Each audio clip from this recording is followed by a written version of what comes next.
They actually kind of did that too. Where, black people, they don't be the first to die.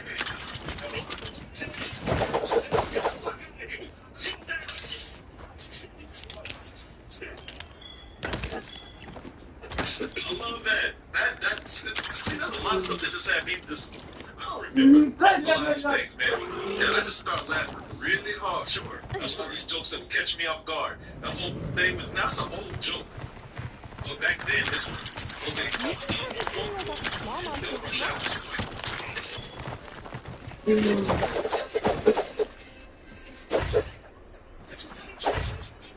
That's a great editing job right there. It's not even it's pulling up. Man, there's a joke I do right here. Some of this stuff, I mean, don't know. Y'all want to find that review cleared up, then let me know.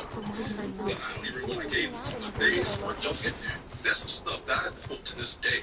I think I did this. I did this a couple of days ago. I was at the barbecue place. Oh, yeah. I was at the barbecue festival with you. That line where she tried to give that homeless man a sandwich. Yeah.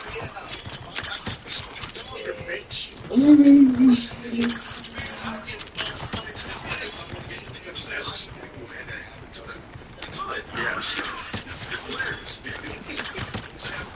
Yeah,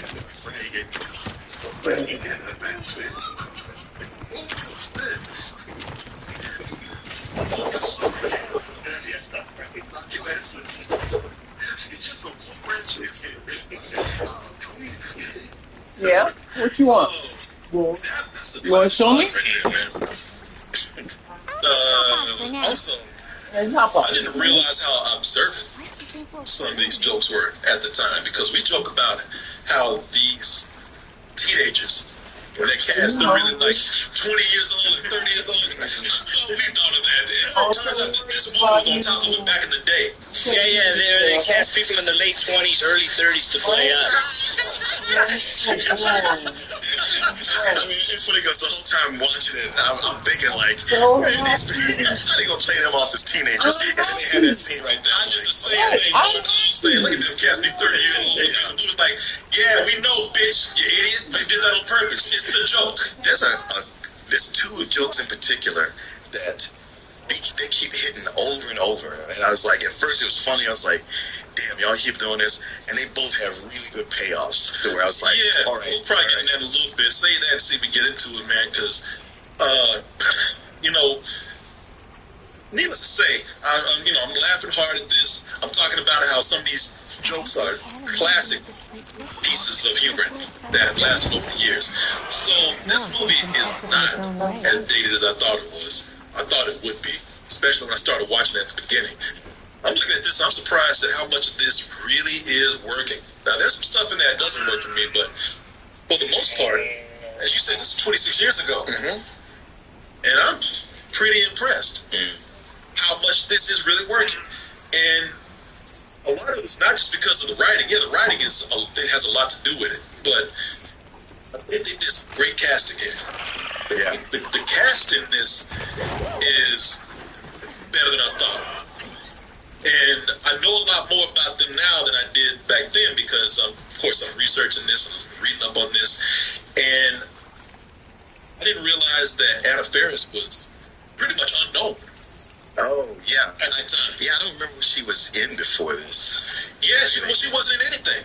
So this was the first thing? Yeah, she was hired because Harvey Wayans thought that there was sort of this innocence to her and thought that she was just naturally funny. Yeah. And she is, man. The thing I like about her is that she's not just funny. She arms wide open embraces the silliness in this. She's like a funny little. You ever seen like a funny little kid?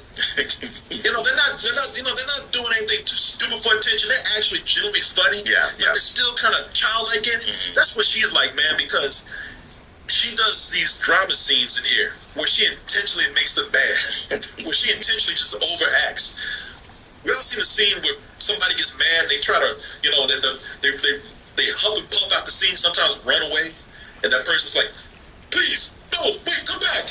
And she sees not only how cliche that is, but how stupid it is now, and she just does something to just make it even sillier.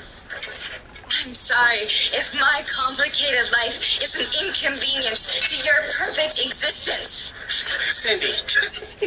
Cindy. Like she drunk. I love that, man. She's charming in this. Yeah. I can see why they actually chose her. They got another scene where she just makes fun of this other dramatic cliche where somebody's just yelling up in the sky, "What do you want? What do you want? What are you waiting for? What are you waiting for?" And I Know What You Did Last Summer, always with Jennifer Love Hewitt going, "Come on." Yeah, that's what she's doing. Yeah. And what are you waiting for? What are you waiting for? What am I waiting for?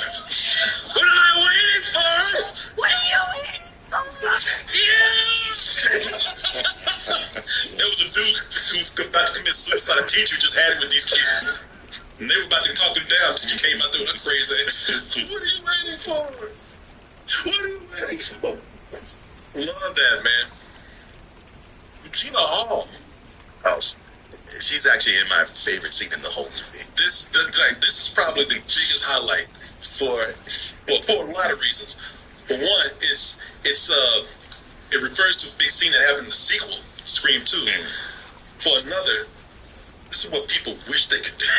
Somebody got shut up in a theater. And black people even accept this. That, man, this is a stereotype. Yeah, we do this, and we don't like it either. I think more black people cheer than white people for this scene right here. Is where Regina Hall, who plays the boyfriend of Sean Wayans in here, yeah, she cannot shut up in the theater, man. That ain't no way. I know you better get out of my face. She's about to get it in with Shakespeare. Shakespeare.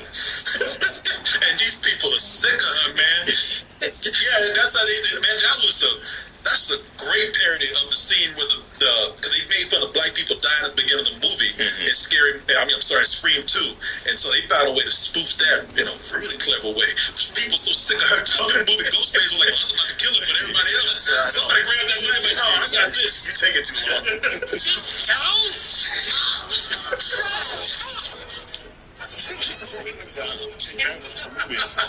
They got this. Yeah. And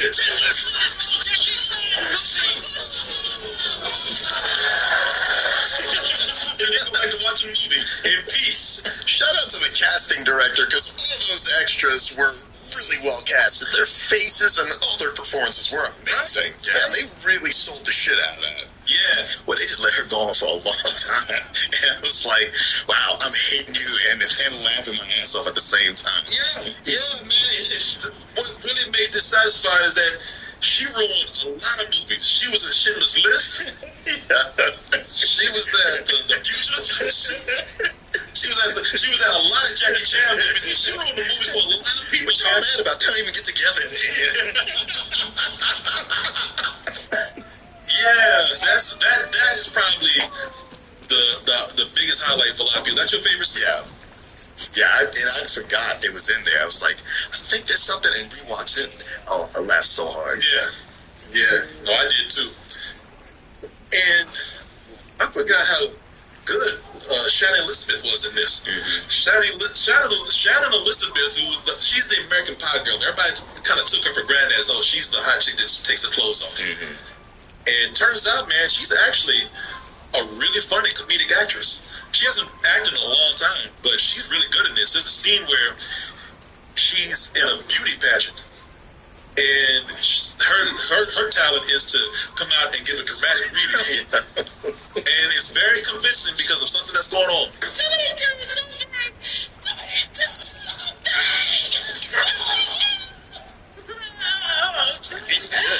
She's good. And you think she's going to be traumatized, but she gave such a good performance. And that was her boyfriend that was getting killed. But she gave such a good performance, everybody was like, no, you won. They're calling your name. There's a girl. What? Buffy, what about Greg? Oh, Greg, I won. This was a lot better than I thought it was, man. Even if I did like it at the time, it's a lot better than I thought it was. I know y'all thought, oh, here come old sour was coming up here. I know what you were doing. Yeah. It's just funny. We got to see you coming down the road with some of these things. Well, I guess I just go and tell you about this ad. All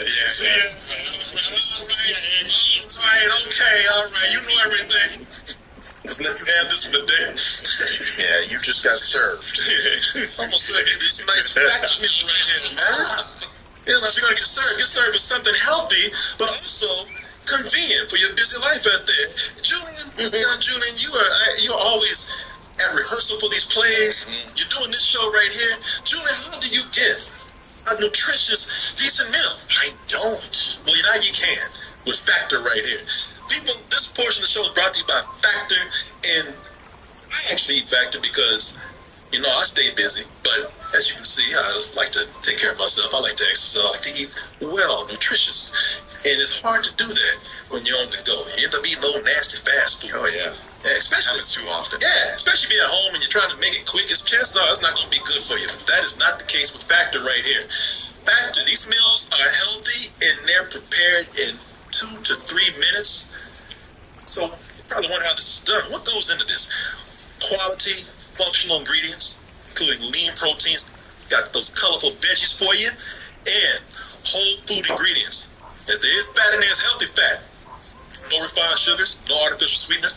Options include high protein, calorie smart, Mediterranean diet, and many more. Plus, they got that new Muscle Pro collection that supports strength and recovery. I'm giving you the gift of good health, delicious meals, but give you something even more. Our Factor's Yeah, moving. it's impressive in its own way. If you go to factormeals.com/toasted50off and use the code toasted50off, you'll get 50% off your first box plus free breakfast for 1 year. Offers only valid for new Factor customers with code and qualifying auto-renewing subscription purchases. Oh, folks, I want to thank Factor for sponsoring this portion of the show. I want to thank all of you out there for your support. All right, let's get back into Scary Movie. But the one thing you didn't mention in that scene, and it speaks to the entire film, is just the attention to detail with visual gags. Like her sash saying Miss Fellatio. I saw that, yeah. and there's like a motif in this film about sucking dick, but I'll get to that later. Yeah. I'm not kidding. Man, continue with the cast. Sean Williams.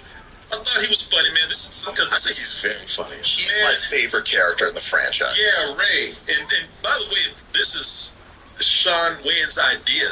He's the one that had the idea first, and then started writing it with his brothers, and then Keenan Ivory Wayans came in and directed. There's even a whole thing about how they were developing a spoof of Scary Movie, while at the same time Freeberg and Seltzer were developing a spoof for I Know What You Did Last Summer. And Miramax at the time bought both of them.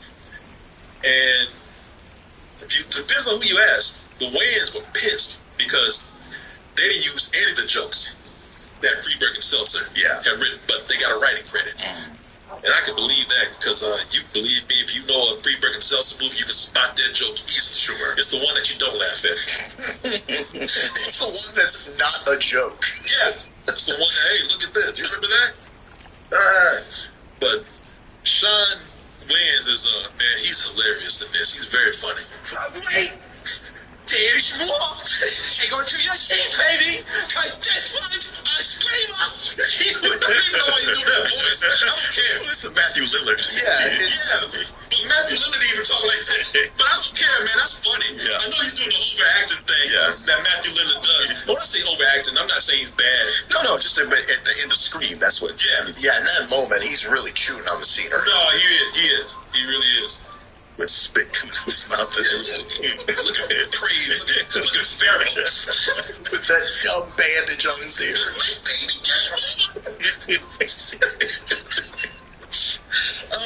Now, I do have a critique of his character right here. They do a lot of gay jokes with him, and it did start out funny. Hey, yo, dog. Does this shirt make me look gay? Nah, man. What about now? Nah. Cool? Yeah. You know what's funny about that? Is that you see him with the shirt on right there. And the very next shot, He's wearing a picture. And I think they did that on purpose, man. I think that there's a lot of jokes that a lot of gay jokes that just forced in there. That a lot of those jokes didn't appeal to me. Now I don't know if this is what you were talking about. It is what I was talking about because I was exhausted by it. I was like, do they have to do this every time? And then there's a payoff that I almost choked when it got to that. Yeah, this whole time that he's been doing all this gay shit with the movie, and it does at a point. It's like, okay, enough, man. We get it, you know. And the jokes just get lamer and lamer. But then you realize, okay, they were leading up to something. That's right, Cindy. Oh, yeah. I'm gay. In case you haven't noticed, someone's Ray. What? I ain't gay. Yeah, that's the big reveal at the end of the movie, which doesn't make any sense, really. And then the joke at the end of that scene that is also a gay joke is pretty funny, I thought. Yeah, when somebody fell on him. Yeah. And then they asked something there and he fell on him. Man, Sean Wayne, just the way he delivered that was just like, hey, gay. Yeah, like a subtle look over like, what? Hey, gay. And then proceeds to describe gay things. Remember that time we did it? You sucked my dick.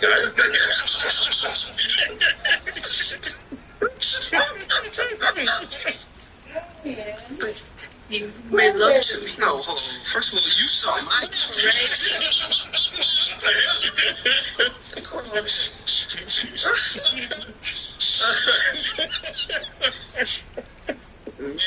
Even the supporting cast was funny here. Sherry O'Terry. Oh, yeah. Gail Hailstorm. Yeah, Terry O'Terry. Sherry O'Terry and Gail Hailstorm. Man, I thought that was Sherry O'Terry. Yeah, Sherry O'Terry. Yeah, there's a real funny scene in there.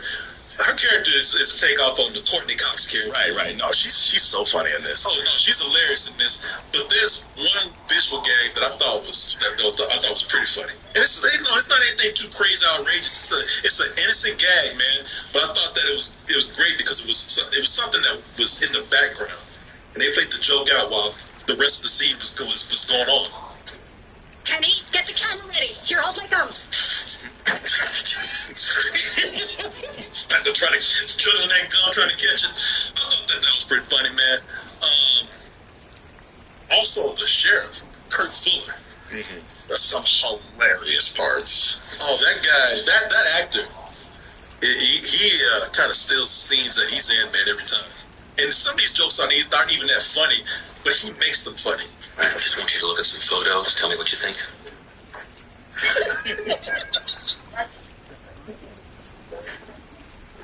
Okay. It's so straight. That's like straight out of Airplane. That is very much a classic Airplane joke. And the reason why is because he's playing it so straight. Yeah, he's great, man. That joke is like, somebody say, yeah, he is, man. I think that's part of the joke, too. Man, I love Officer Doofy. Well, I love when him and Gail brothers were together when she was trying to flirt with him. Yeah, she's like a swing and she's like, okay, hold the phone. He's a takeoff of Dave Arquette. Right. You know, he was a dim character, man. I even felt kind of wrong. Because I felt that too. Like, I was like, oh man, if David Arquette sees this, what's he gonna be like? Come on, man. We all do this to me. You know, listen, we going Tropic Thunder full reach. So I was like, man, they making fun of the Millie Challenge, but I said, it was.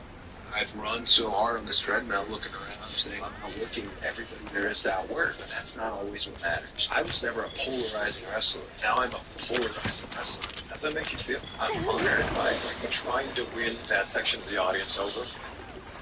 I don't want to say no, but I don't care that you boo me because I've seen when you cheer. July 2007. What happened? You wrestled Randy Orton in your debut. I did. I had a sense of all about me because I knew I wasn't ready to wrestle Randy Orton. This WrestleMania with Randy Orton, does this one feel so much different? You're going to get from this WrestleMania one of the better Manias ever. You said on X that you were patiently waiting for someone to ask you about your splash. Yeah. What's the story behind the Cody splash? That is just a prime example of after Elimination Chamber last year. How badly did that something? That did not hurt me. That is not what I was. That's number 3. If you want to tell this one too, I'll give you the list of things. Number 1, my shot. I know that the next deal I do will be my. I think we're good. I don't get the whole production crew like you guys. I didn't want to say anything about that, but I mean, there's kind of the potency is in the content, you know. You can have that, the content, you know, which they had great content though. So Yeah, I set up every single one of these cameras. Just hit record on all of them. I've been told that's a bit though that you do. A bit. Yes, I've been told the one-man show thing is a bit. It's just to save money on travel. See, I hear that and I believe you, but I've been told the whole thing is like a bit. I started my career at Chex TV in Peterborough, Ontario, Canada, as a videographer. Writing, shooting, editing, and then reporting was just like this thing that was like left over. Yeah, So I have a great appreciation for wearing all the hats. and that's why you like Steve probably too. Steve, you? Comeback Studio. That's what everyone there has to do everything. Yeah. They have to learn to do everything. Shoot, edit. I recommend it to everybody.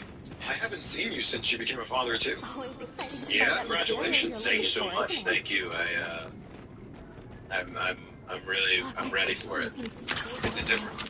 I'm also a father too now. Yeah, look at us. Look at us. Look at us. What between the two of us? Or, I mean, what are you thinking? Are you gonna have another?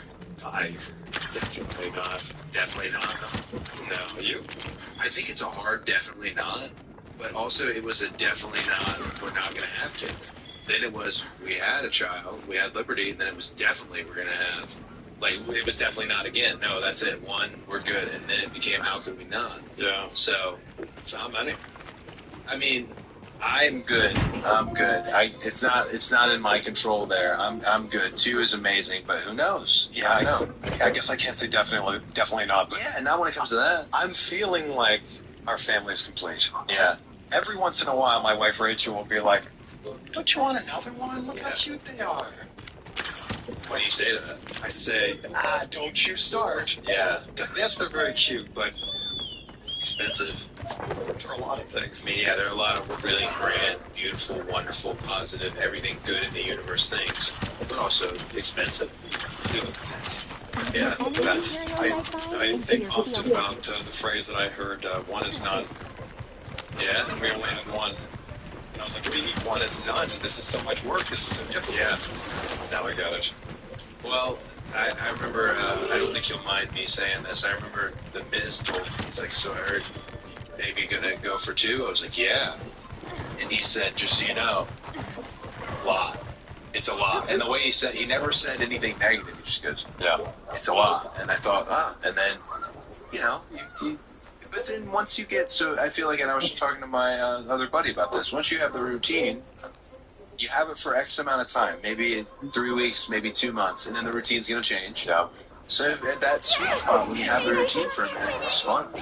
It's very crazy to think you only have a 6 month that period of time. Yeah.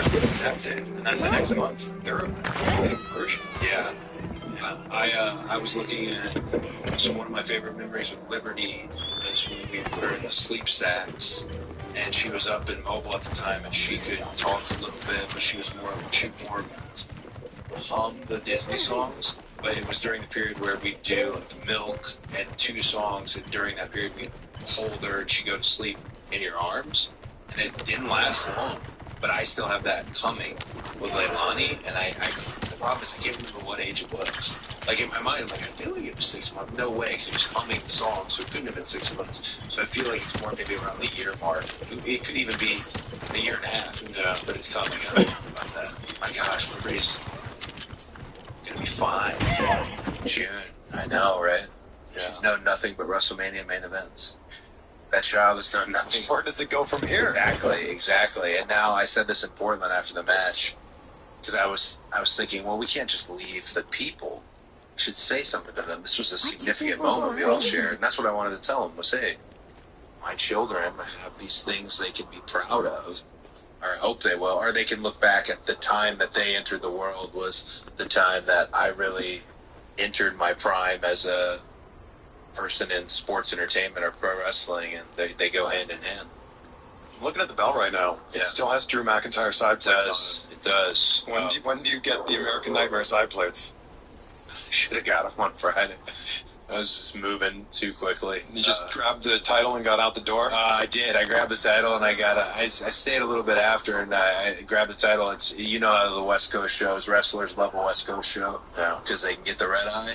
I didn't make my red eye, which is why I'm wondering why I was racing out of there, but I was. I also, as much as Oil and Water is Drew McIntyre and I, as much as Oil and Water, we might be in fighting behind the scenes, fighting in the ring, all these things. You fight a guy long enough, I think you start to have a respect for him. You know, I saw that with a lot of my dad's opponents, with Tully and Rick. And I've really come to, I don't know what it is. I mean, respect his skill set and his body of work for sure. But I almost want to take these off myself and give them to him. I don't know if he's ready for that right now. And I also don't want to feel petty or condescending. I just sincerely, a lot of times, this stuff we collect, we forget to collect it. And 10 years from now, somebody's got your boots or you want something for your kids and you don't have it. That might be a moment. I don't mind having them for right now, though. It still feels good. What's the prized possession in your collection? In my collection, do you have a collection? Little things. It's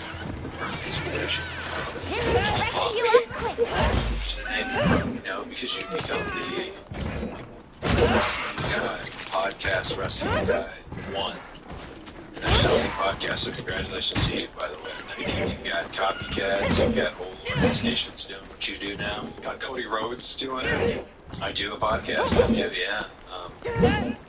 The one prize possession I have, the thing I'm not very sentimental.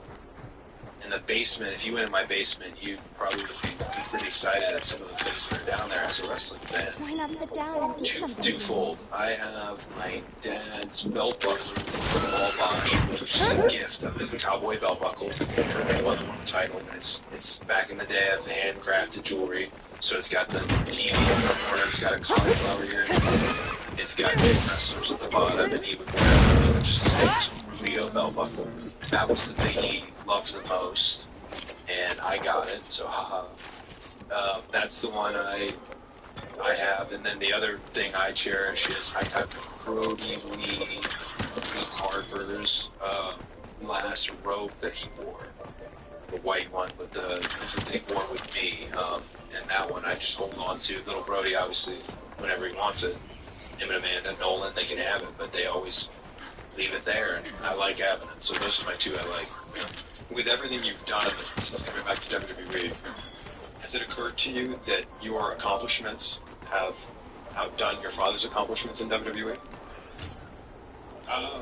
3-time WWE champion. 3 times. 2-time Royal Rumble winner. King of the Ring. Yeah, someone, I don't think he'd mind me sharing this. Mr. Heyman told me that. And I thought, he might be the one guy I believe in, right? Because I don't, even when I'm by myself and doing one of these, I still don't believe that. Because I think Dusty's legacy had such a final chapter that it still goes on today. I mean, they're still doing things of his today. And there's a whole fan that will never even know they were his brainchild or something that he, like, this is a silly one, but for example, the cable lowering with the, that's a Dusty thing. These production things are still in play. I appreciate you saying it. I think I have a lot more to do. But yeah, that's really nice. I don't know if I was ready for you to be so kind. Not that you're not kind, but that's very nice. What more do you have to do? And it's funny, tell you something about King of the Ring. And I really, that's one, like, as a fan, I wanted that crown. And I applied on the WWE charters coming back from Saudi. Because after the King of the Ring, it was probably the most partying I've ever done on flight. And today it's pretty nebulous. You see Damian Priest running around in an Aquaman outfit and stuff like that. But I got photos with people I don't even know. I'm arm wrestling Santos, and one you don't remember his shirt is unbuttoned to like my navel.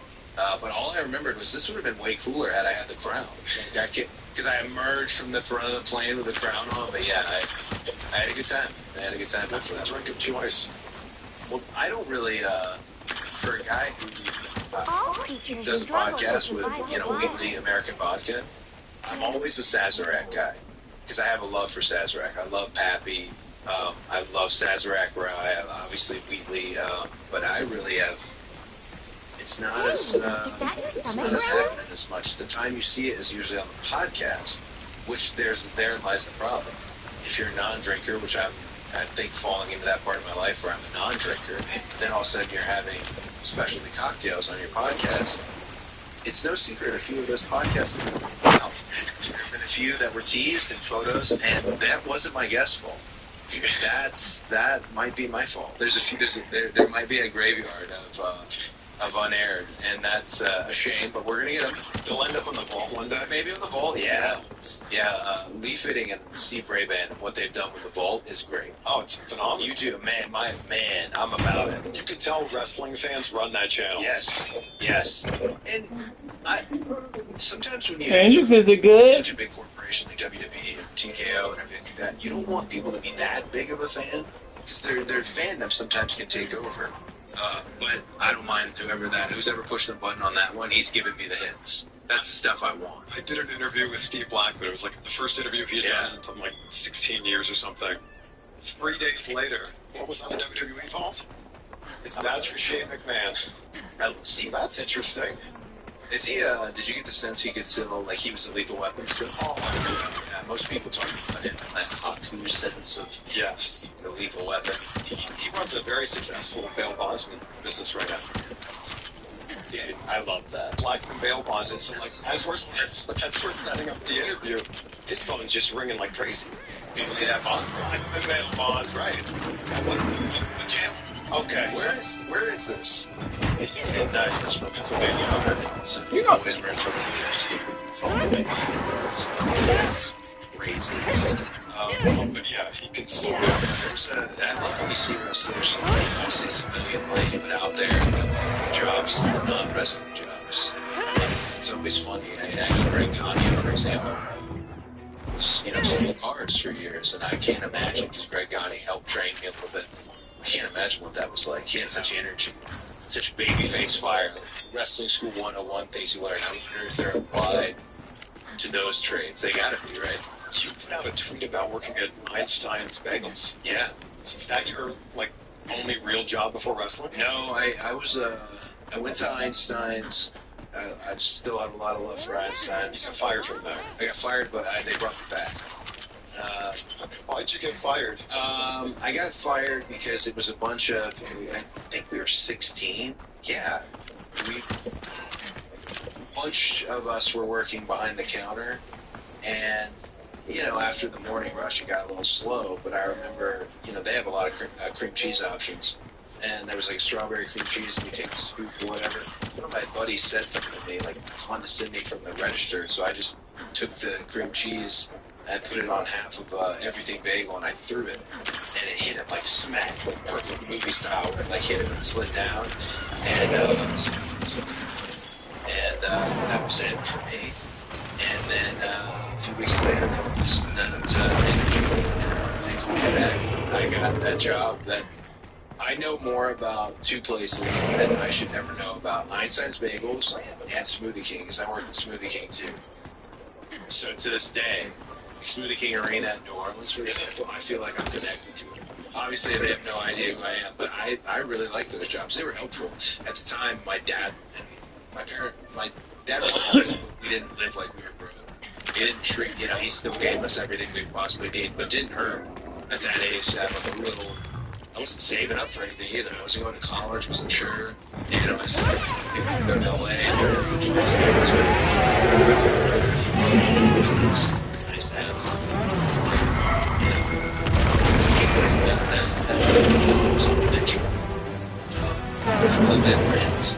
So, very nice man who was a fan of our industry named Paul Jones. So we in charge of limited brands. Lots of pictures of its Victoria's Secret that my works with my campus. express, and this one is really vision. So if you came in there and just like, it's my secret reference. But if you came in there and swept the whole thing in your bag, then I was like, I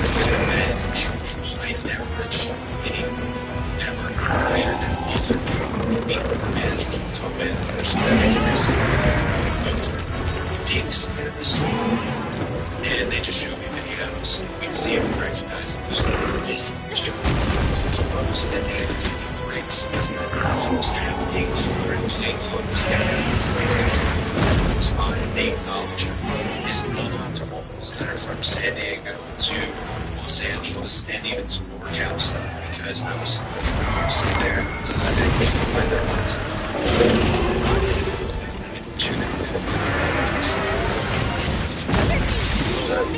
Checking with the manager, sits in the store.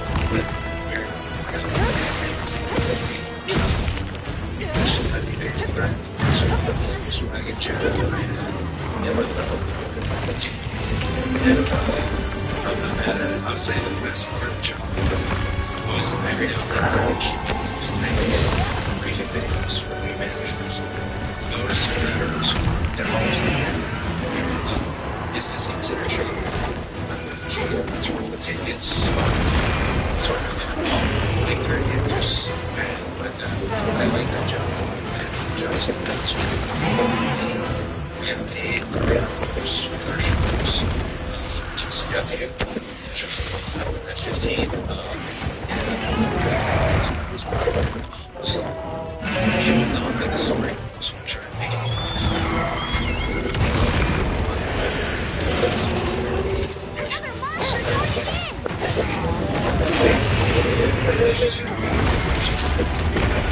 That's what keeps you guessing. That's the mystery. It's just like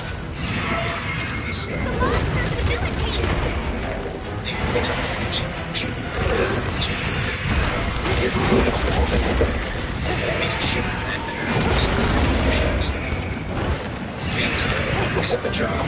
This one person, you know, might have things that are close to the nursing school.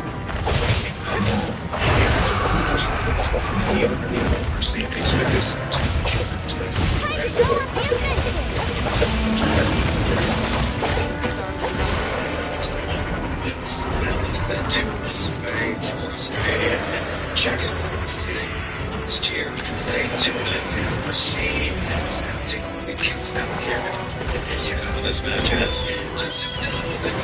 seats here from seeking us moving church. This video was $3 downloads and SeatGeek. They've been the one rated ticket. There were only 70,000 events.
Because this character is the character who you were in this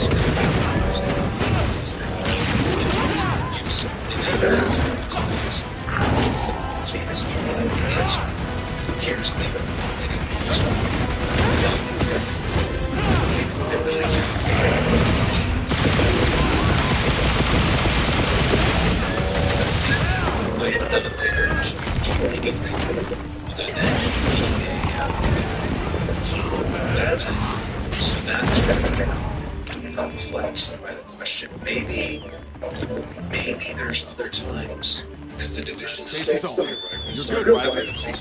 just staring down your lens. I don't know why. I gotta keep it. I look at the game. I'm Ricky Bobby in there. Yeah, no, and then we're starting to show the face of audience. Yeah, you're Cody Rhodes. But see, I think you're looking at it, and I think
that is the nature of it.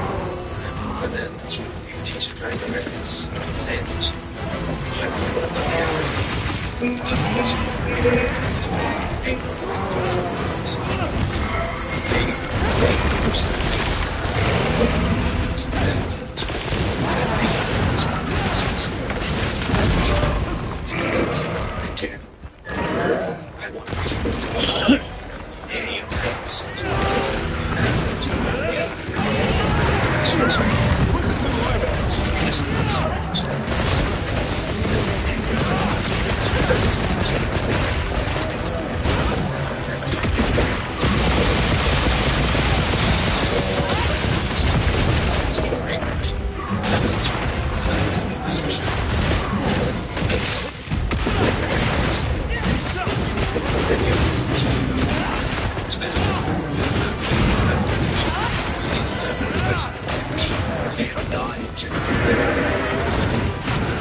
Hey, we're gonna bring back the baby.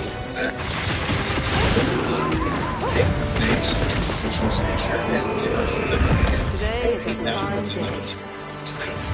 day. He hadn't found out, but there was definitely only supposed to be there for one single night, and then the next thing you know, it's hanging above the ring. There's figures with it. You know, you got something good there. Kevin Owens was carrying it in HQ. So we got that, and I also, this wasn't an out on the previous run. I just said that there's going to be a lot of bell wrestling here. Be defending this more frequently, and I want the matches to be a little bit less entertainment, or a little bit more sports. Definitely more sports entertainment. Speaking of the left, here we go to France. We've got AJ Styles out of the gate. That's a private staple. What I wanted it to look like in terms of what that restraint would be. His asshole questions. And what is this one? Number 3 for you. And I wish I had an answer. But I think after wrestling,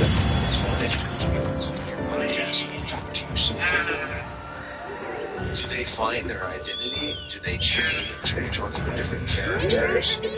I think for me, at this point of my career, I'd like it to really define who I am.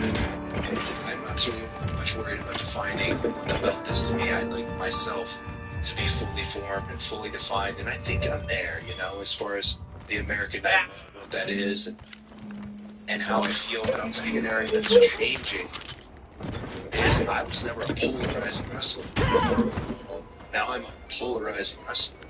Does that make you feel? That's the thing.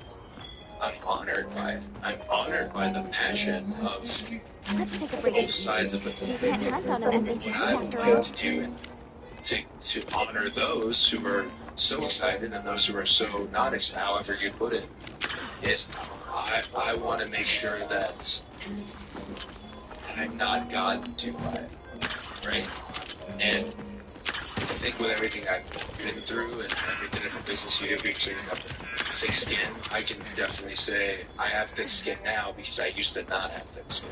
Are you trying to win that section of the audience over, who maybe isn't a fan of you being a champion right now, or who's booing you at a show? I don't want to say no, but there's a really great line. You watch Rick and Morty? Yeah. Or what does he say? He says, something about I'm not impressed. He said something about I don't care that you boo me because I've seen when you cheer. And that is very much my approach often. You know, I spoke about this recently about that with the big dude from Barstool, old Brandon. I spoke about that with Leslie Knope, Parks and Rec episode about bowling, where she spent so much time on the guy who was never going to go for it in the first place. You start to, unfortunately, you do that to discount your own, like the people who are already there for you.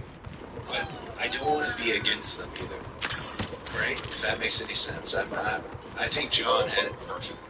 And watching John, having my own skin really beat up and thickened up over the course of my career has made it so that I think I've got a lane I can run in and make something very entertaining for both sides. And since you had a quote about this quote, let's go back. What if this is Dark Knight? What if it's you're to die a hero, or you live long enough to see yourself become a villain? I don't know. I was thinking about how good of a movie that is. Oh, what a great movie. Yeah.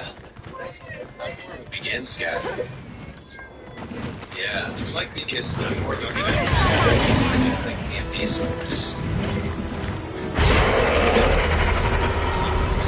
And on history, I think most people are going to tell you the Dark Knight is also influential performance. So that you're right now, or I think everyone else in Those supplies will help not with the supplies. understanding Let's be sure to use them. some really great moments.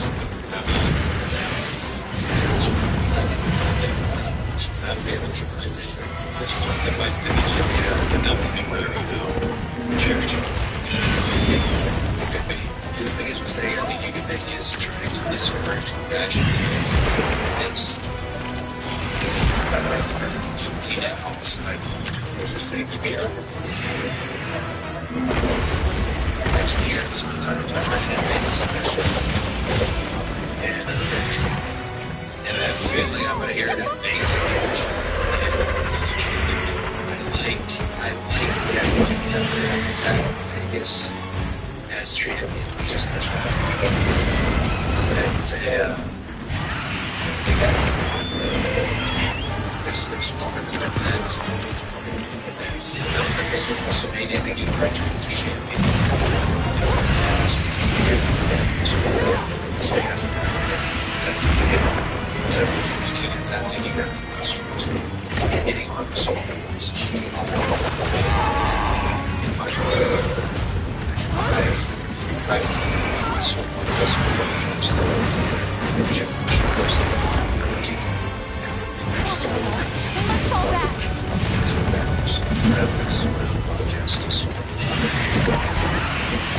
That's an episode of the meetings about when I said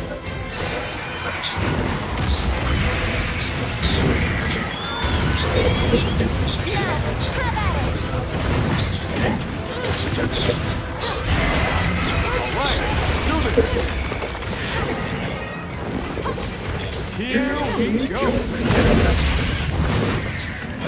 Don't mess with me. It's very much just gosh. Be the champion. It was my favorite match of all time. So they switched it up.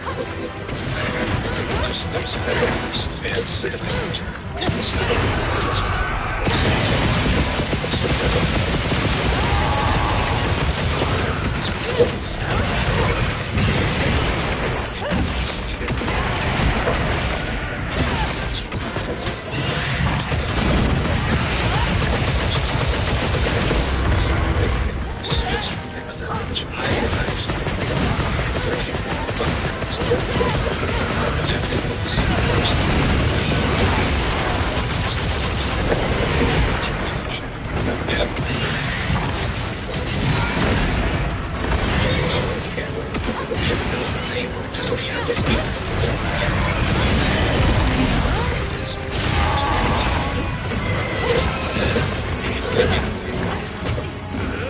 because they should be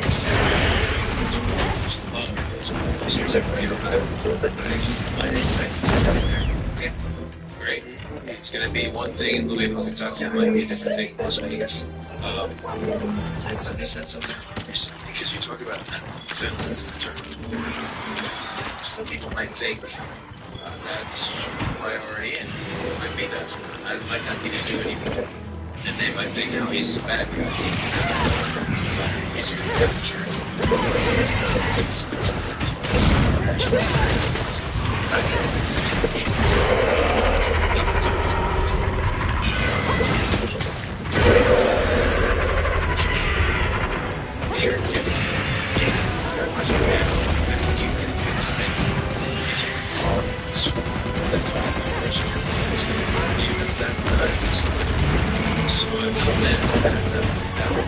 You know that I would say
CVB as your discount. That's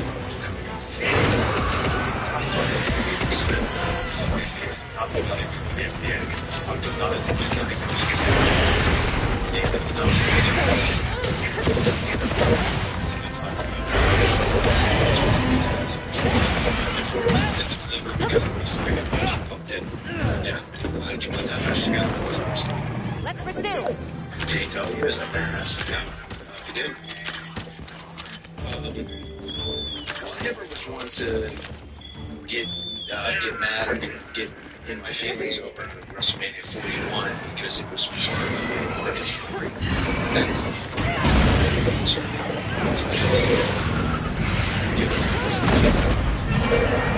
just 7 decades of journey and you're moving and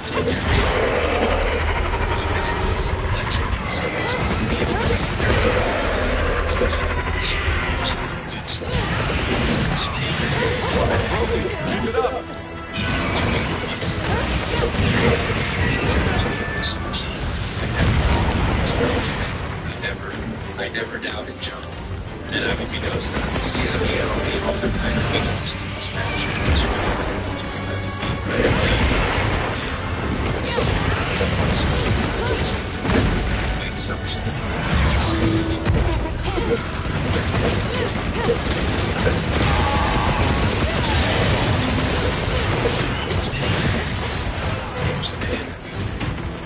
and this was the thing.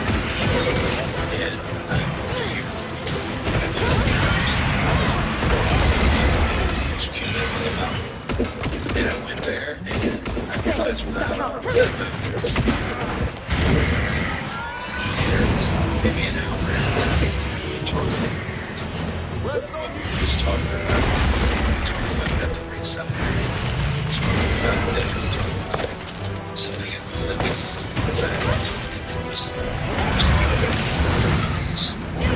in my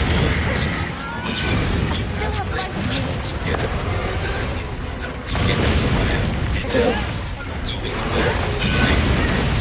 I had everything, and I kept making sure that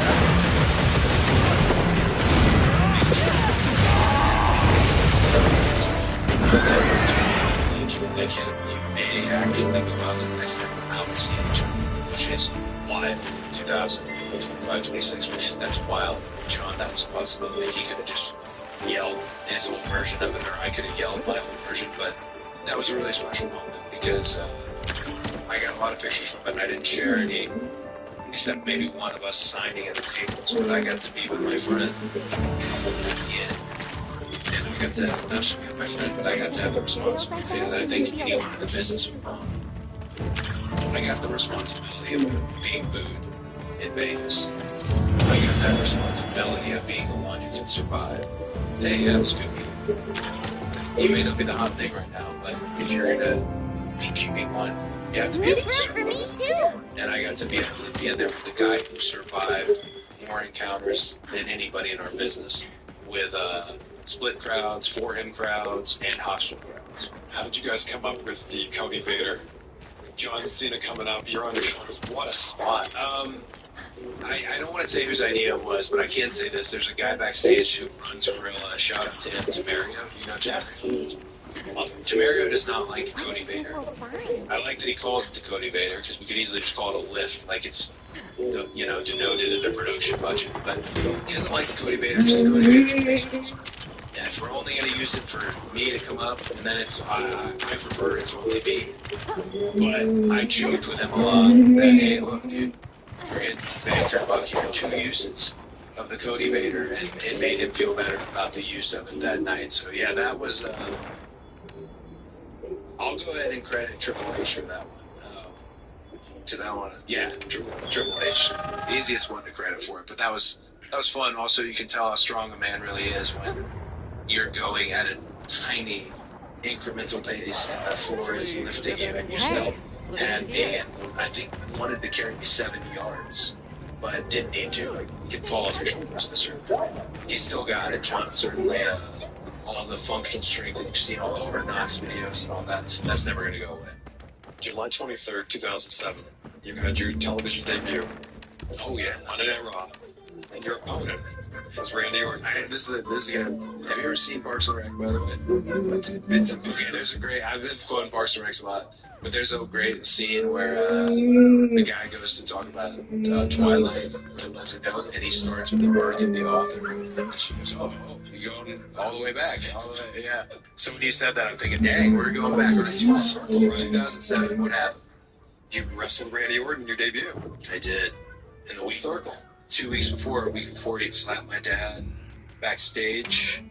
And then, yeah, and Corpus Christi, green trunks, yellow boots, white undertrunks, which was a choice, a bad choice at that. Most of the gear I had at OVW. And that wasn't when you had 6 weeks in creative services to get you ready. Also, I was never going to be a 6 weeks in creative services guy. I was a legacy, and it was going to be trial by fire for me. What do you remember about wrestling Randy that night? I remember having a sense of awe about the guy who I really enjoyed his I liked what he had done as the youngest world heavyweight champion. I was very inspired by him as a third generation, or just another child of nepotism, breaking into the industry. I had a sense of awe about me, but I also had this really large amount of confidence, because I knew I wasn't ready to wrestle Randy Orton, but they had booked me to wrestle Randy Orton. So my thought was, I'm going to get to grow up in front of this audience. I am, again, I said I'm not a creative services guy. I was going to be sink or swim, trial by fire. And I just needed a few things to go right in that match to be able to buy myself more time to carry on. And I think it was a missile drop kick is what I hit for, I don't want to say false finish, but maybe a little bit of a false finish. And that's a bombshell. It's not like it's never been talked about before. The possibility of creating new species. But that's why we need to find a way to Suja, to find out as much as we can. that case, perhaps we should contact the local expert. We bumped into a very verbose what? Thank you. All right. That'd be great. Werner and I will stay put. The great bridge up ahead should get us to his hidey hole all the quicker. So there's an ancient city, synthetic species, and someone called the Al-Harkin. Am I keeping up? I'd never heard of any of this before. I'm sure your head is spinning as much as mine.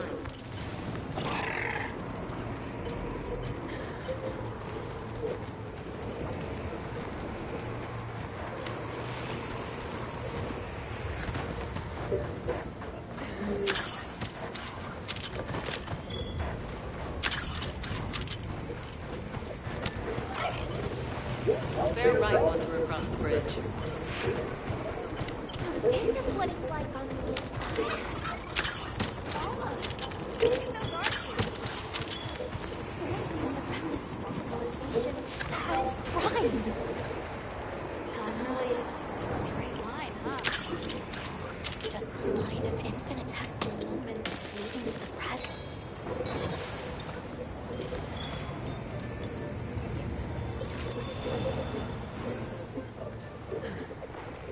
Well, what's this?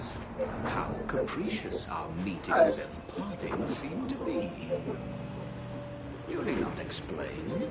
I assume you have traveled here to seek my wisdom. That's right. How did you know? We need to reach a village called Suja. Do you know of a way there? What paths may be are limited only by our minds. I know of a path paved in air, grouted with risk and patrolled by a Goliath. What say you? Come to think of it, Tashim did mention a giant monster. It's a risk we have to take. Can we count on you, Rove? You may.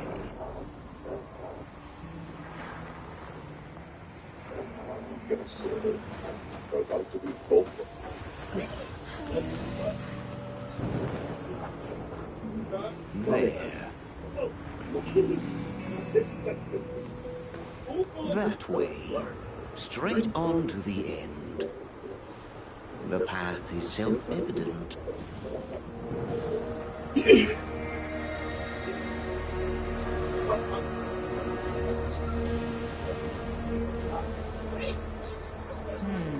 But is it though? There's no way. Our sacred can probably make it, but... The beast is away. Now is the time.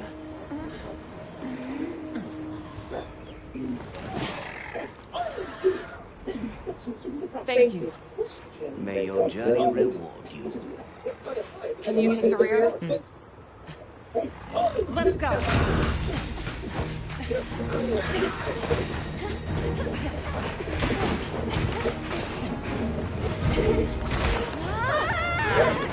This is almost a death.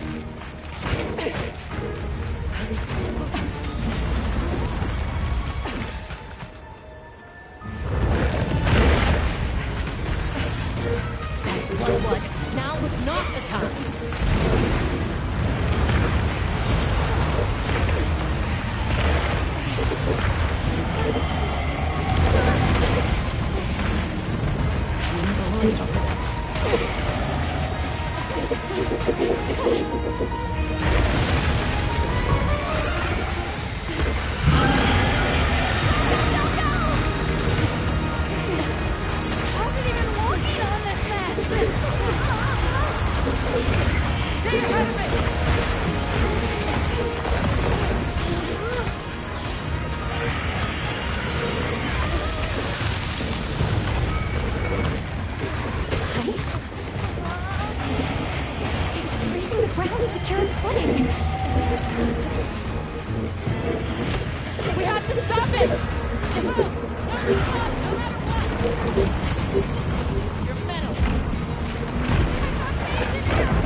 Let's keep going. I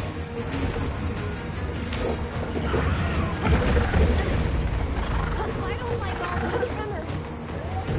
The sheer size of it is scary.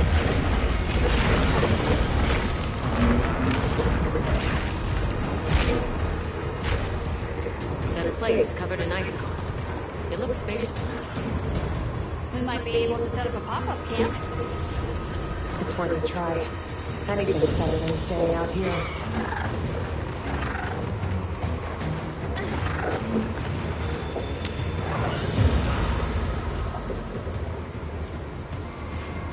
Is everyone all right? That thing scares the wits out of me. We can't go any further while it's around. Hunter, I believe this is where we accept. Right. Alma, Gemma, Nata, you stay here. We'll get the camp set up in no time.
Guess you danced with giant monsters before, huh?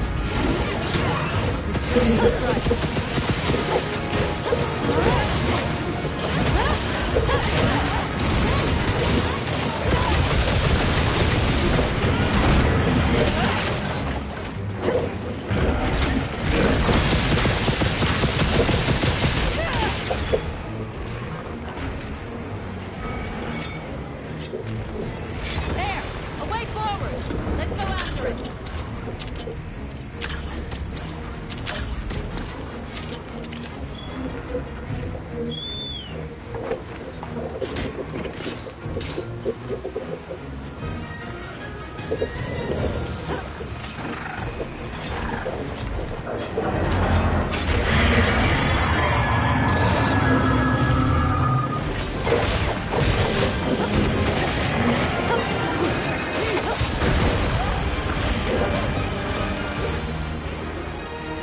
Hey, shake it off!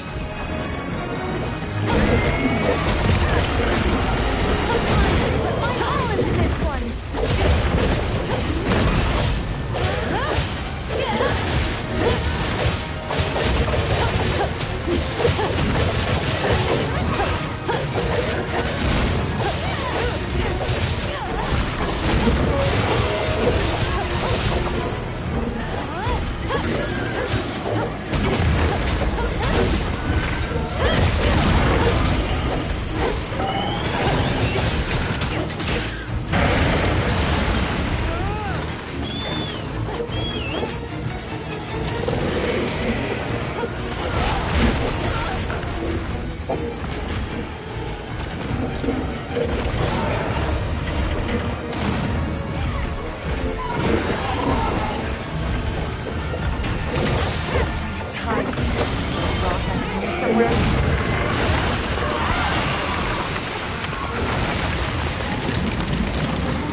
Don't worry about it. Sorry.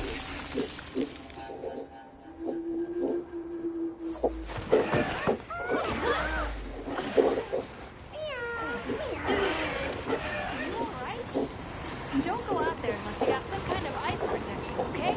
You've got things from here.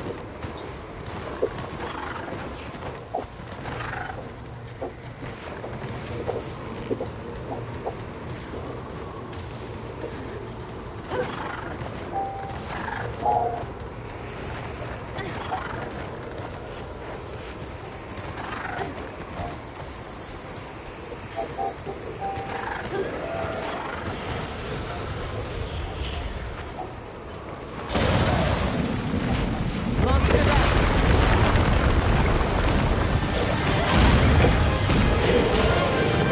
Whittling hell down! Give us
Let's send it to the abyss!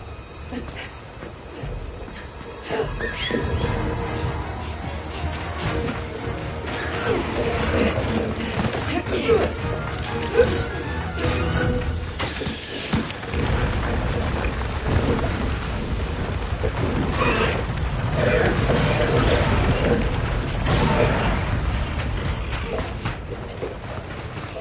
all right? By some miracle.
Almost got the moon. This area appears unaffected. Is Are this you it? sleeping?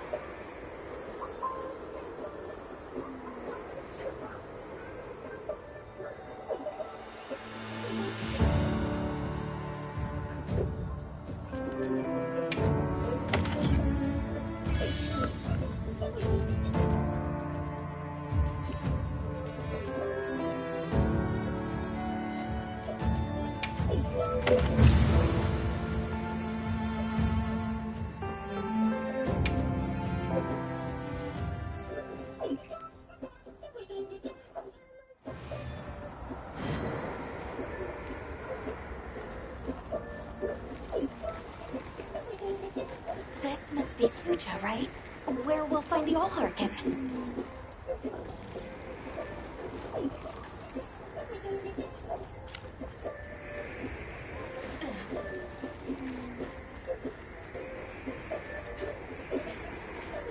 We should seek out the Allharkin.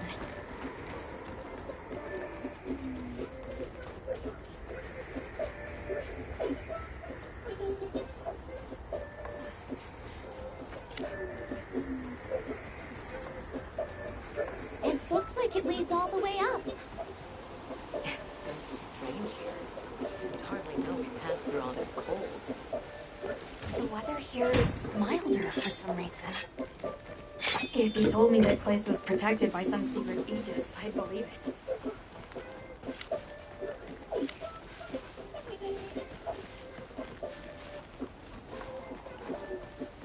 Look over there. That's where we came from.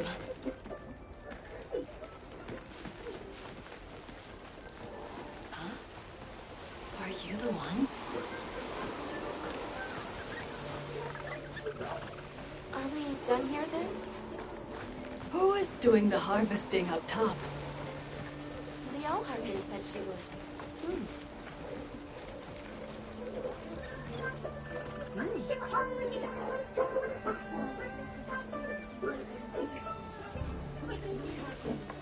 Oh.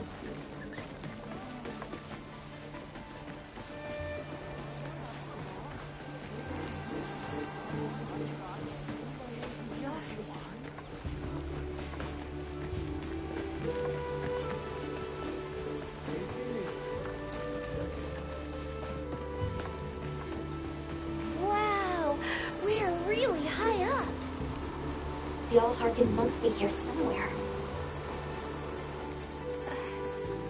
Excuse me. My name is Alma. I was wondering if you could help us. Welcome. I have been expecting you. Are you the Allharkin? The Keepers have been known to call me that, yes. It's an honor to meet you. We've come to... I know, child. I have already heard. So we meet at last, if I may.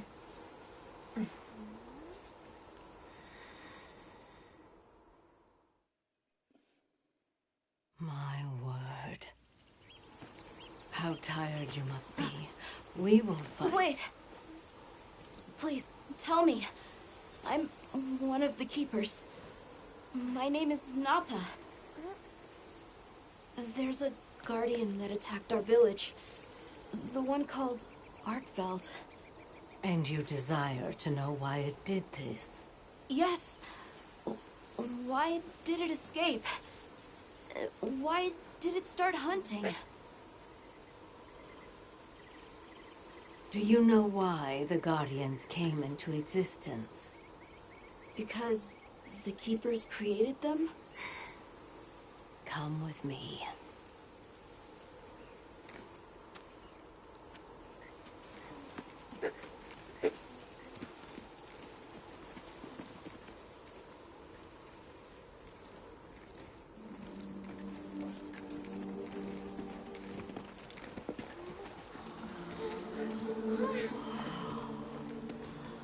This was your capital, Wyveria.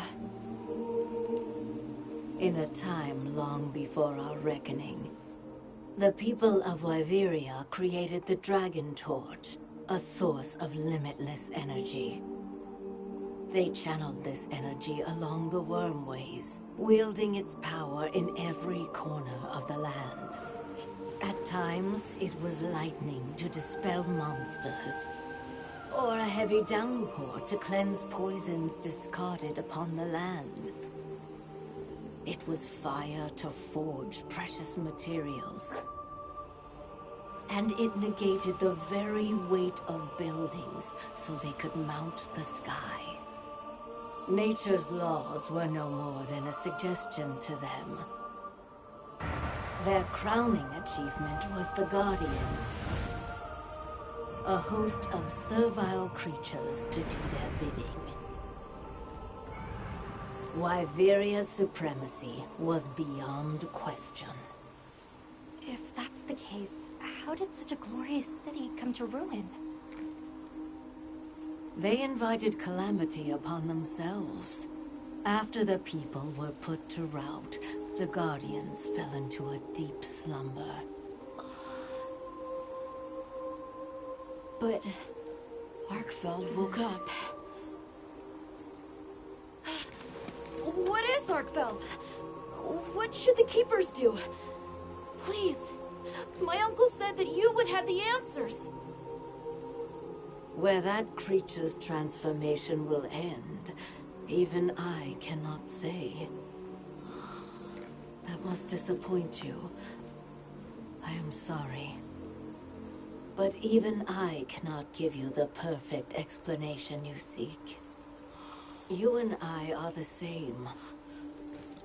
We live amongst a collection of brief moments. The world is changed by their influence. When all of these uncountable moments have passed, where will Arkveld be? Where will you? My role is to watch and listen. You feel responsible for this Guardian? Yes, I'm a Keeper.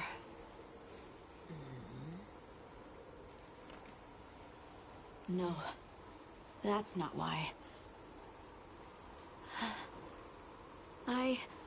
I want to know what will happen to Arkveld.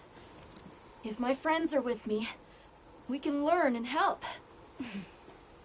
If that is your choice, then go forth, child. Stand witness to how its existence unfolds.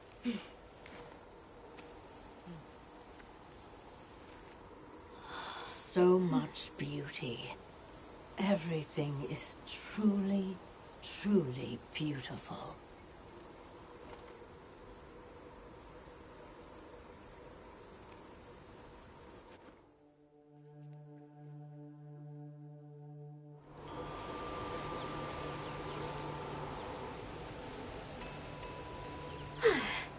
That takes care of the base camp.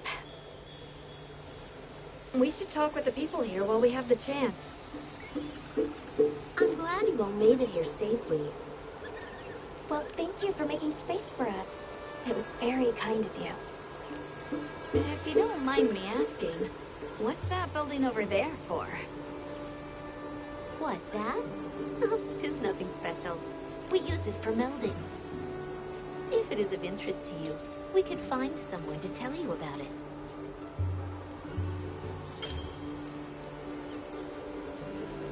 While I have you, if it pleases you, the Allharken has asked if... Please us? We'd be complete... Tell the Allharken we accept her invitation. We will be gathering to repast further up the slope. Hunter, do you mind if we take a peek inside? Wyverian technology never ceases to amaze. My.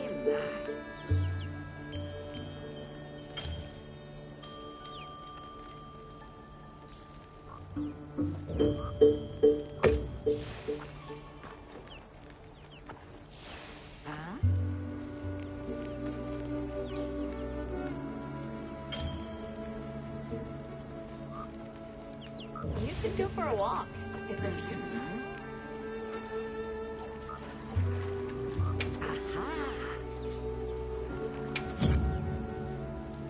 Give it a try.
hope it suits your taste.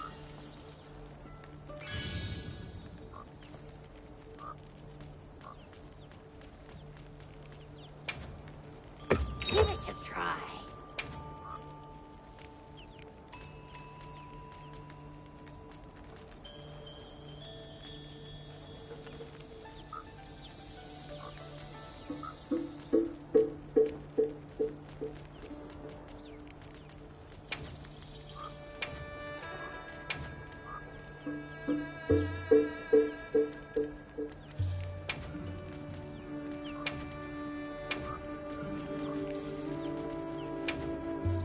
There you are.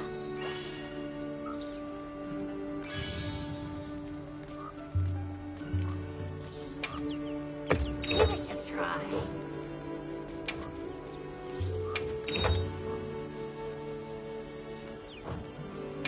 Are you looking for something?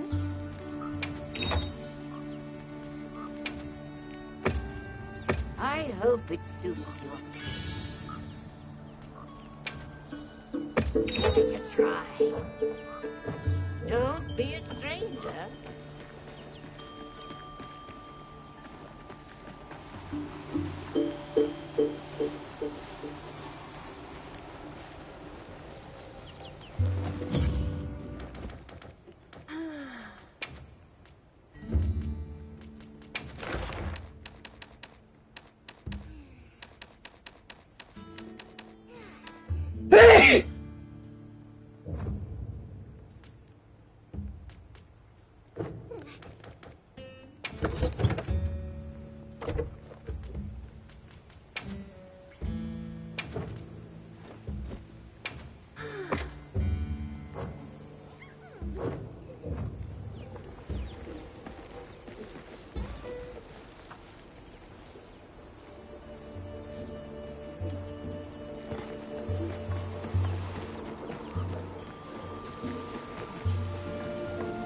Gemma's not here. Guess I'll come back later.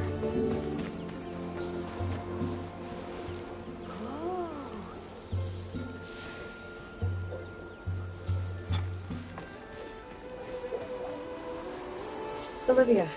Something, and I hear you. Any particular... Sorry to disappoint, but no. What about me? So I try to do what I think is right, hoping it will take me... It sounds like it requires a lot of discipline. It can sometimes, but then I look at you.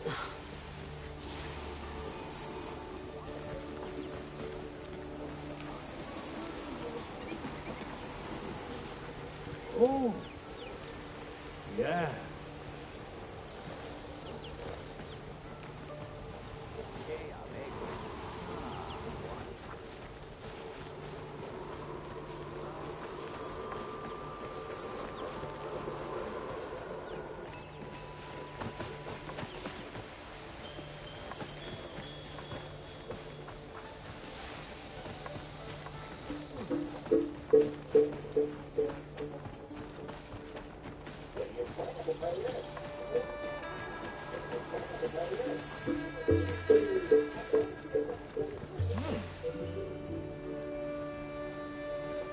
Oh, there you are.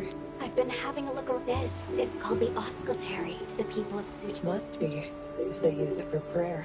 And for every treasure...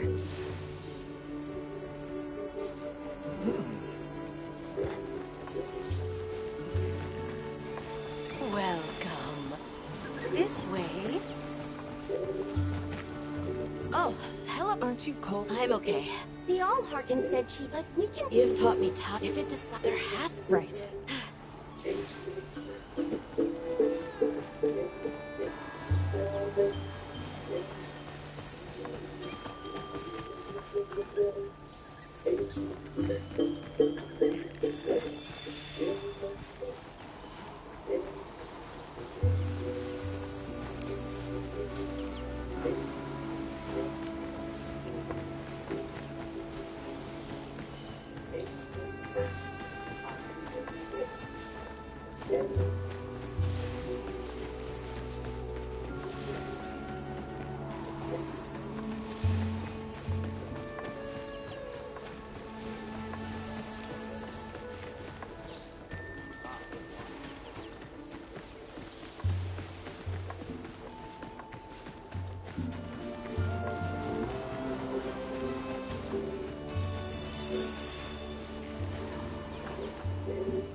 I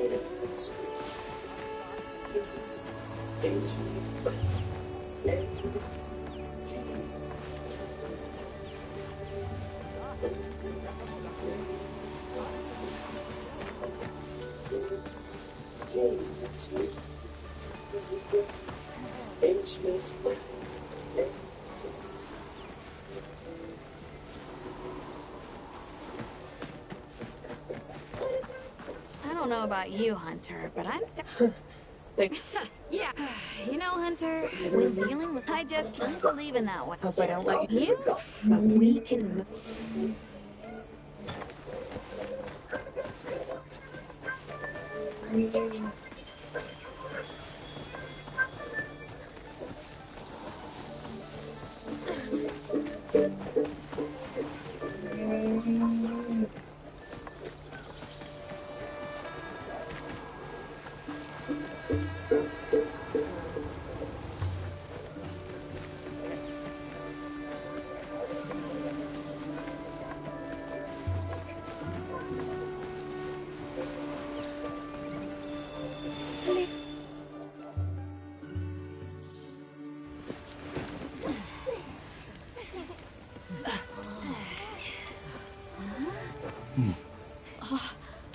Enjoy. Thank you. There we are.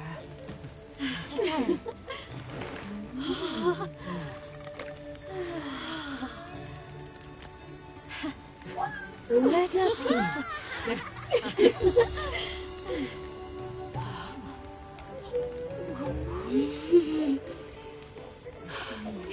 Thank you.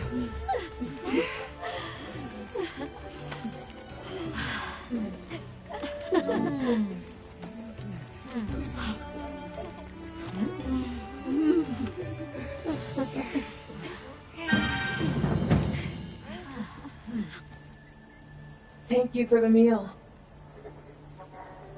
It was really delicious. That warms my heart to hear. Shall we converse before you go? There's something we want to know. It's about the calamity Wyveria brought on itself. To be honest, I think most, if not all of us, can venture a healthy guess. Yes. Not once the threat of war loomed at their unaware that it would spell their... That guardian fell dormant. There's a guardian out there that can eradicate whole civilizations? Did you witness the capital's fall yourself? No. I merely hear them, yet they are as clear as the sounds of yesterday. I want to see what Arkveld becomes. In that case, Nata, let me ask... Huh? I think they're incredible. Tracking monsters, working out their behavior. Of course, if we want to learn about Arkveld, we... And where are Guardians born? Sounds like we need to go into the ruins and continue our investigation. Suja is such a mysterious place. Is there some trick? There's no trick at all, Wyverian, where they took... You're too humble. It's beautiful here. A Wyverian. Perhaps that is the trick to how much we've grown. We should be on our way. Thank you once again. It has been a great fortune to... I'll find Arkveld. May the path... All right, let's return to the base camp in Silt. Now, this is my kind of band.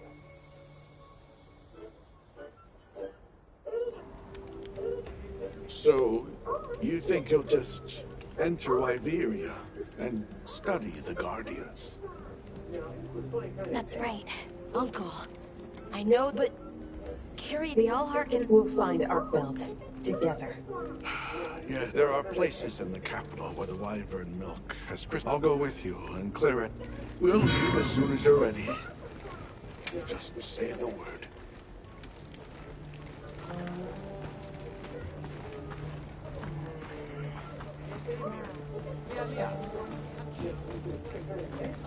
Yes.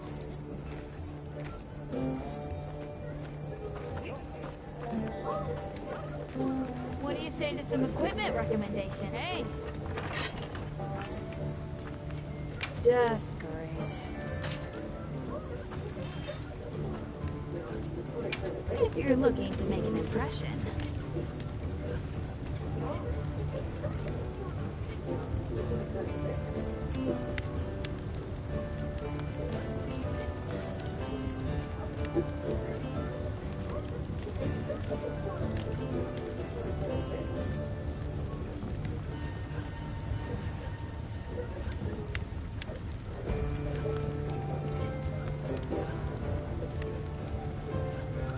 Look good?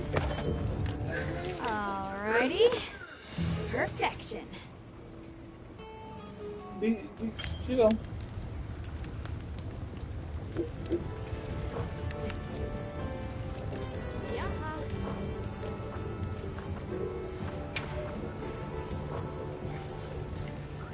Got something in mind?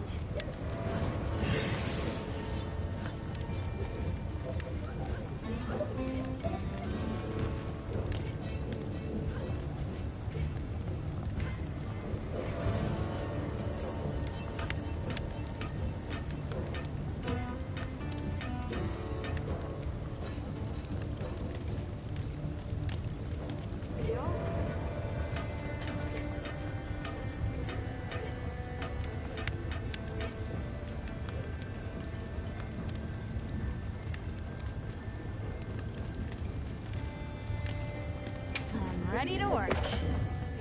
Alright, perfection.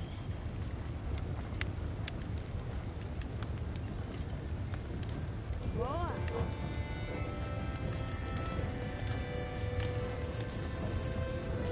Look good? Alrighty, perfection.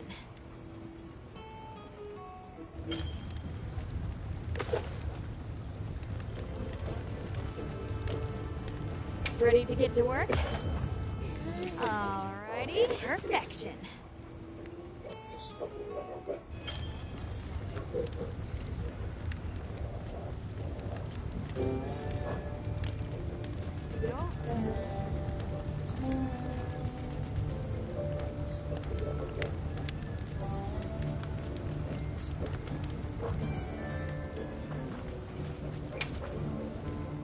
Got something in mind?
I'm ready to work.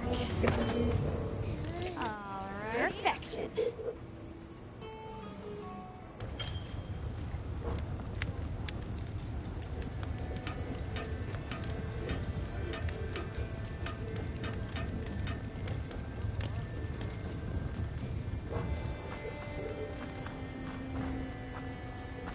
What are we making today?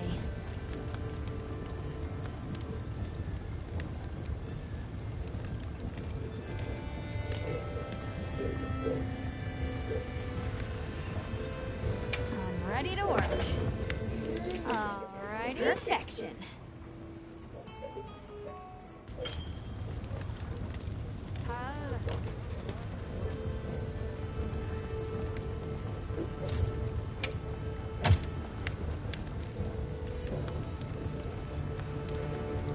I'm ready to work. Alright, perfection.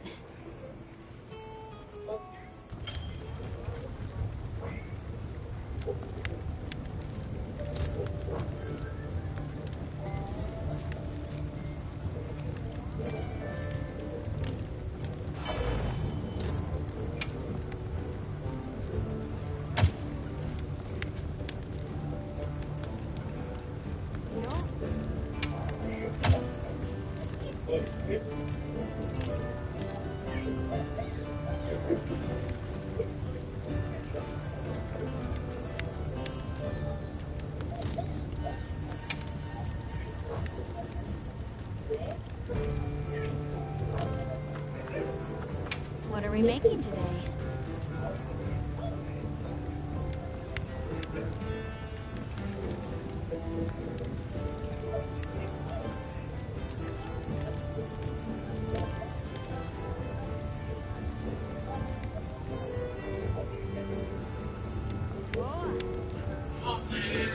Look good? Alrighty, perfection.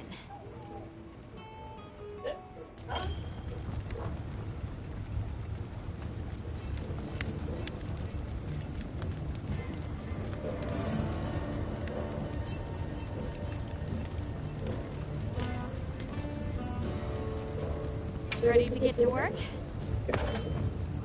Alrighty, perfection.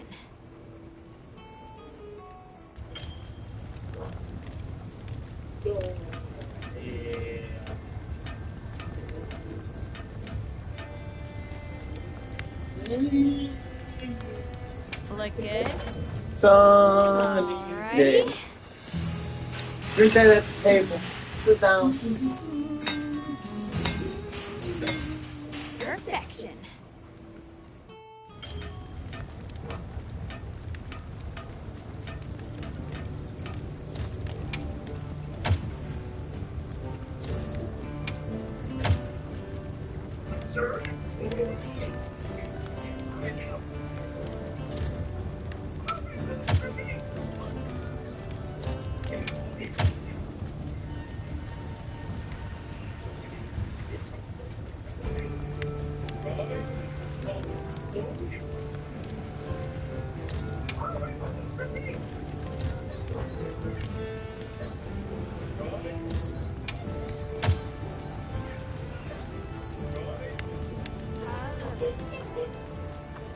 Anything catch your eye?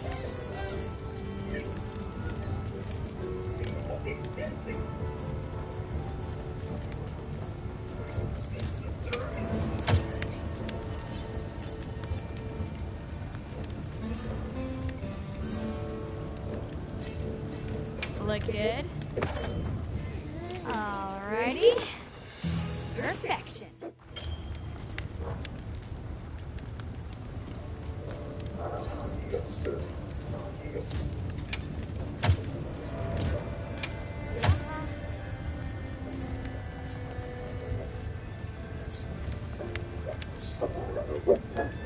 Look good? Alrighty, perfection.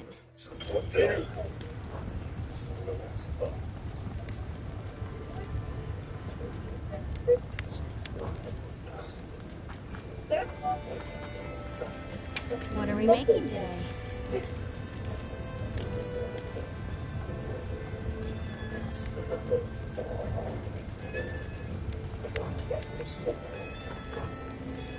What are we making today?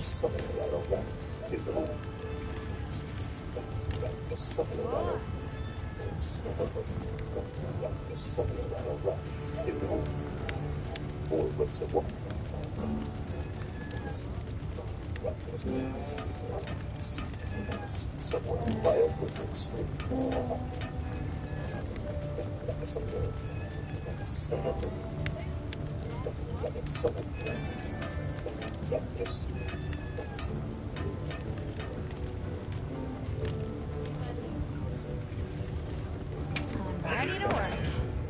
Alright, perfection.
Ready to get to work?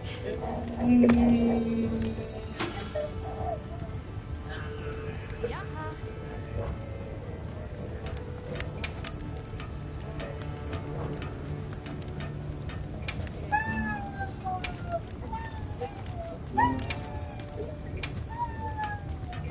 ready to work.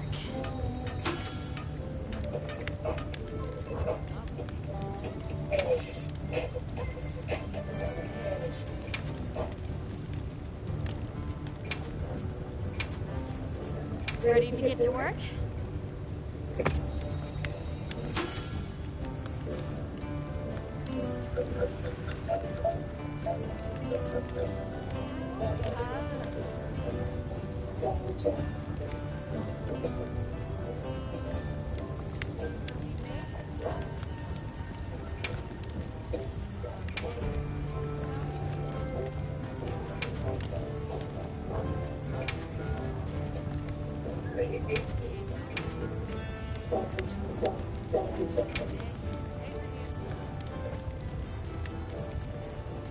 Look good?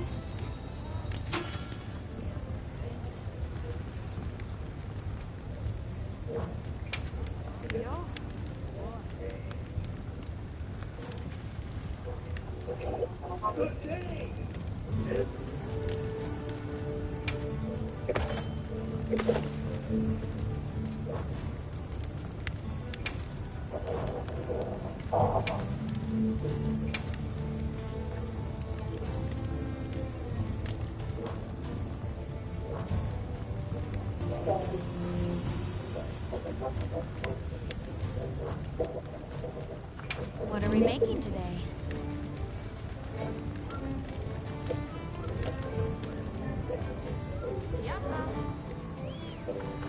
How's this one? Anything catch your eye?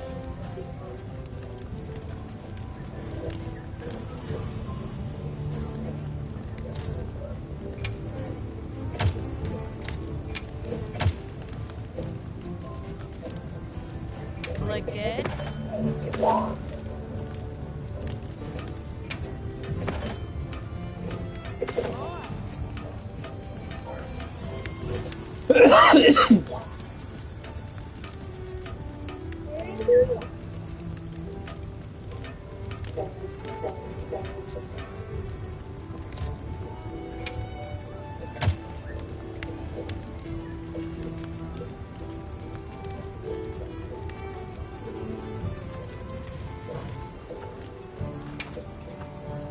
What are we making today? Baby. Go Bumblebee, baby boy. What are we making today?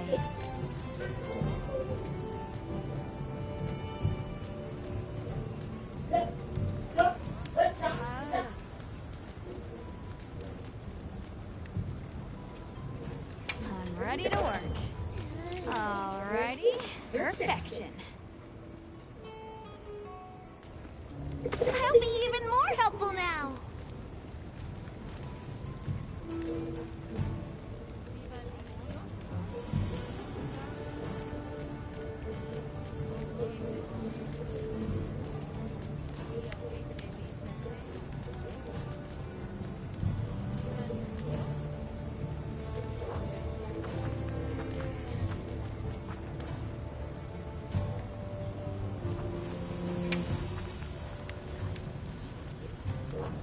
Fits you to a T. We got a sale on. Need anything?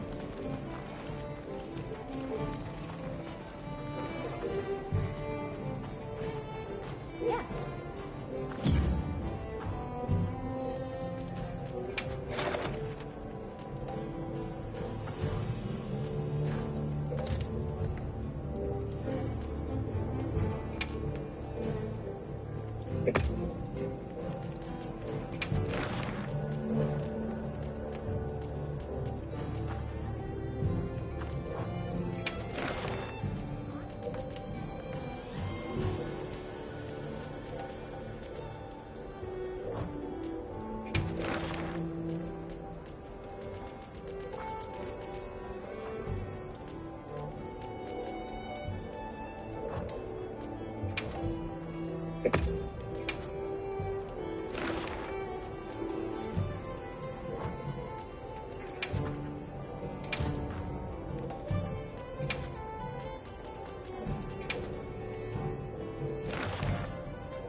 We'll leave as soon as you're ready. Just say the word.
You